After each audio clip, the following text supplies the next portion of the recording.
Our organization is made up of over 200 members that come from as far away as Canada to support the track and the surrounding community. Our mission is simple. We desire to educate the public on the merits of keeping the track open and operational, and to stress the urgency of getting that goal accomplished so that the 2016 racing season can happen. In support of this goal, I have the following statement from Wayne Rainey, three-time world champion and president of the Moto America organization that sanctions and promotes national motorcycle road racing in the United States. We were happy when we learned that the racetrack in Tooele was back in business with new owners. The Utah Motorsports Campus track is a popular one with our riders, teams, and fans, and we really enjoyed having them on our schedule in 2015. We are looking forward to going there in June, and our fingers are crossed that all of the issues will get resolved. It is an important event for us, and not having it on our schedule would be a huge loss. Again, Wayne Rainey of Moto America.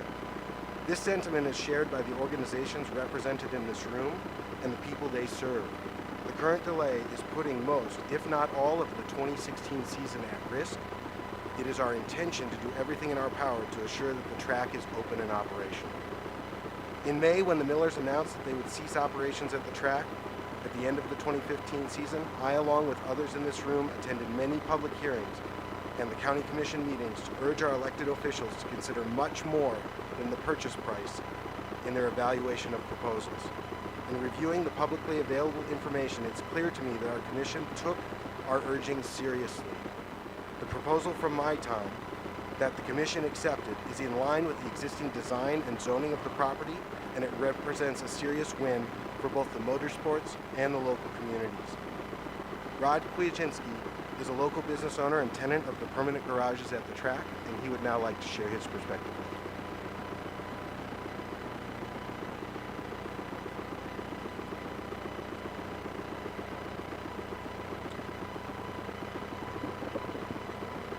Hi, my name's Rod Kwiaczynski. I'm the general manager for Raceco. You know, my perspective on this, from the time that this situation developed in May, this was the impact that we immediately saw at Raceco. When the information came out that the Miller Group was not going to continue operation, I fielded probably close to 50 to 60 phone calls in about a 48-hour period of time from concerned clients and fellow racers that I associate with out at the track. On the recent development that came out of the hearing here a week ago, the exact same thing occurred. I fielded calls from here locally. I fielded calls from race contacts that I have from out of state that were concerned about what was going to happen with the track. And so what we understand here is, besides Utah, Miller has this facility has a global reach. There's a bigger global audience watching what's going on, what's actually happening here on a local basis. And so the influence and decisions made here have really wide-reaching responsibilities in cause and effect. My feeling personally, being involved in watching this and being part of the track from when it opened in 2006, is the leadership that my time has put forth is in continuity with what Raceco's business model is and what we provide at the track, which I also know is in continuity with the Utah Sport Bike Association, the NASA Association, and all the reciprocal businesses that function and derive revenue from this facility. I have my employees and collectively within the park, independent businesses like my own. You know, we have 35 to 50 employees that are directly affected by what decisions go on, which all that income, those are wages, those are sales tax dollars, those are monies put right back into the community here in Tooele County. The reciprocal businesses that we rely on for vendor parts and supplies and materials here in Tooele and in Grantsville, again, those dollars spill out over the track, and so there's a really large economic footprint that's affected, as well as vacation and hotel and everything else that occurs by large events attracting big groups here. So the ramifications are really big. I don't want to see that business model interrupted. And from the conversation that happened in the hearing and the results of the hearing, it's sent some ripple effects through the community. Again, I've fielded a lot of phone calls and there's a lot of concerned people. I have a lot of projects in the pipeline right now that could be directly affected by these decisions, and clients want some answers as to what's going to happen. So I want to see the business model go forward in the design and use the facility was intended for. This is a motorsports park track. The reason I've been behind the My Time business model is because they have been assertive, forthright, and transparent in what they've wanted to do in terms of development and keeping the motorsport facility as a whole and moving forward. What I've been very uncomfortable with from the other group, from Mr. Cartwright's group, is for all the investment time and all the meeting and all bringing us along as to what the new vision of this facility is going to be. What that has been shown and exhibited in public announcement from the My Time group, that has not happened. I have not been included in one meeting from the Cartwright group. So I have no idea what the business plan is. I have no idea what their vision is. I have no idea what the use of the facility is going to be, and that is unacceptable to me, my clients, my employees, and my fellow business managers and owners that operate a facility at the track. So here's what I would ask Mr. Cartwright to do. Right now I kind of feel like he's going down the path of Robin Hood for Tooele County, that he proposes to do X. None of us know what X is. I want to be brought inside, I want to be sat down, and I want to be sold on what his business model is. I understand Mr. Cartwright owns multiple dealerships in Las Vegas. He's a salesman. Sell me. Sell my partners. Sell my managers. Sell my business owners. Sell my other leaders and the racers. Tell us what your plan is. Open it up, disclose it, and then let's see if we can get behind that. I think this is really a very critical mass moment right now, and the My Time investment in this facility is critical at keeping a lot of these key programs and a lot of these key series on track.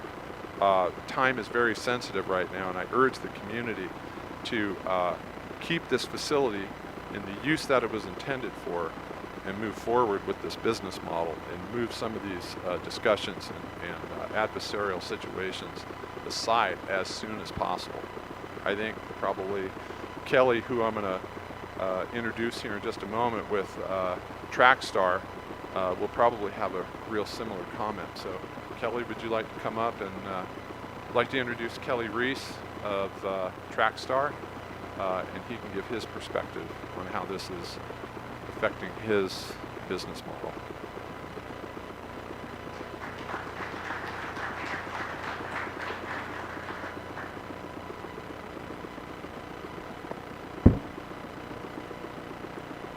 My name's Kelly Reese. I own Trackstar Racing.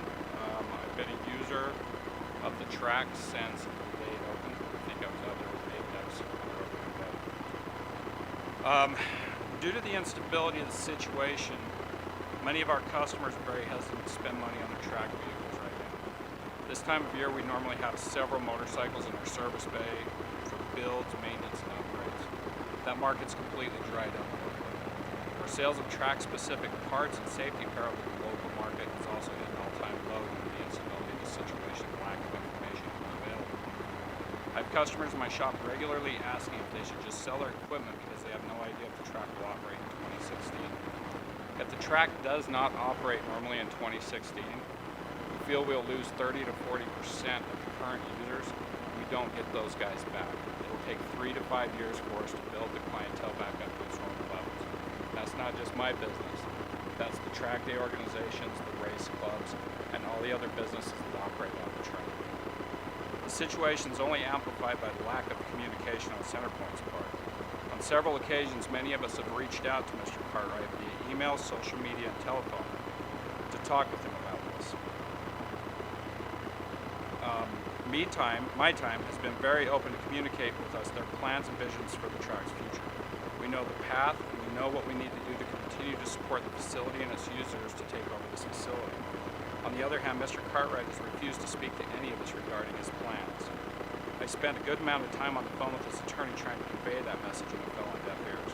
It's very difficult as a user of the facility and a business owner who relies on the facility to back his play. The only thing that we can assume from his lack of communication is that we aren't part of this plan.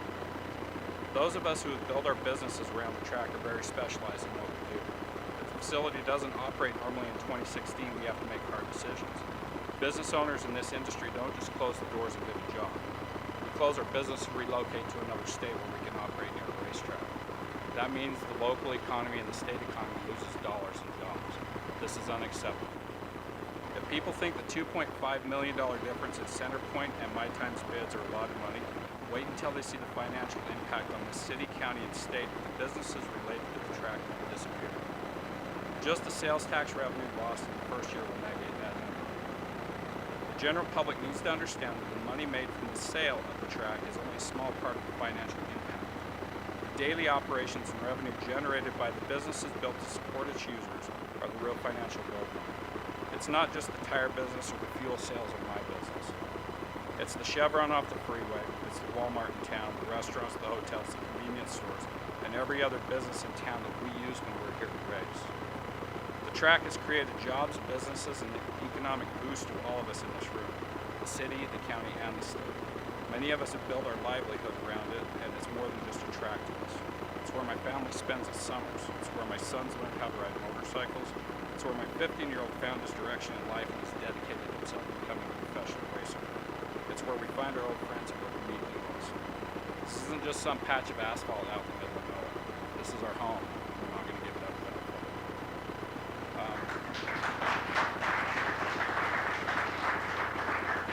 Chris Sloan is next.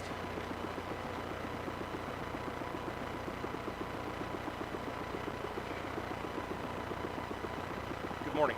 My name is Chris Sloan. I'm a Tooele County resident. I'm a local business owner, and I have the honor this year of serving as the chairman of the board for the Tooele County Chamber of Commerce and Tourism. I'm not sure that I can add much to what has been said. Rod and Kelly did a tremendous job of talking about the impacts on their businesses on life in Tooele County. I want to touch on a couple of different things, maybe just get a little closer into the weeds on some of their things that they said based on the folks that live here and work here in businesses not necessarily related to the track. I too am a user. I too have been on that track since 2006 as a hobbyist. That said, race weekends in Tooele County are huge. It may not be the person selling gas. It may not even be you home. I spoke to a business owner this morning. Race weekends mean $200,000 for the revenue. That's a huge chunk. I've got a client. I work as a realtor here in Tooele County now for the last 20 plus years. I have a client that picked up his business in North Carolina last year, moved it across the country to come to Tooele County because of the racetrack. Entered into a long-term lease, purchased tons of equipment, used his life savings to do what he wanted to do. That is all up in the air because he doesn't know what's going to happen next year. We talk about property tax and sales tax. It's real easy to talk about that at the top level, not understanding the trickle-down effect that this will have. All of those businesses that come out here and work at the track pay sales tax and property tax. But what about the people that are downstream, the folks that also work out there, that live out there, that have homes here in Tooele County and elsewhere, that need revenue from their jobs to pay their property tax? They need the ability to go out and spend their money in this economy and create more sales tax revenue for our county and other counties that surround us. It trickles down 3, 4, 5 layers. When I look at the local hotels and restaurants that contribute to tourism money that Tooele County has in order to promote itself and the track worldwide, that dries up and goes away in 2016 if something isn't done to keep us on track. You've heard the last two speakers have talked. The word that keeps coming up is instability. Economics is about stability and instability.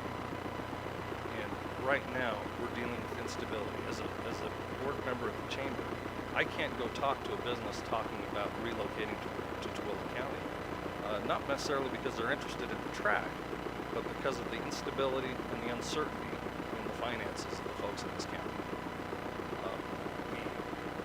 The county revenue stream is important, and where that money goes is important because as a taxpayer and as a citizen, as you've already heard, the cost to operate the county don't change just because the track stops on.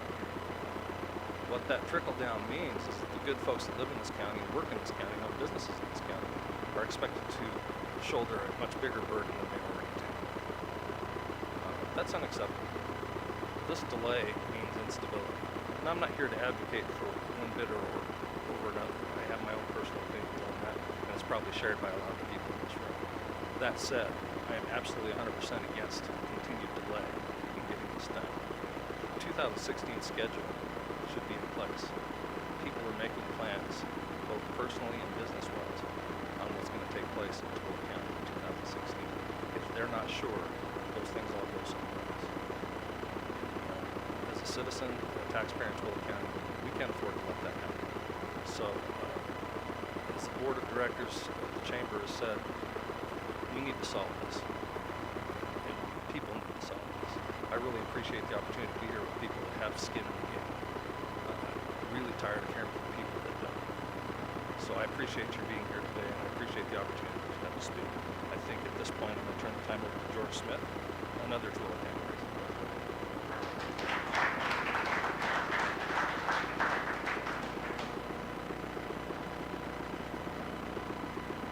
Good morning. I am George Smith. I'm a local resident of Twilla County. I live right here in Stansbury Park, and I am a frequent competitor, amateur competitor at the Miller Motorsports Complex. And I'm here this morning. I've been asked to speak on behalf of the amateur racers that use the track on a frequent basis. Larry Miller first opened the track here. There wasn't that much locally. Participant support for the track because there's never been anything like this within 500 miles. The racing component. The racetrack can't really turn a profit on its own just doing corporate events and doing pro racing events. Every successful racetrack has a strong amateur racing component. So the amateur racing component of this track now contributes several $1 million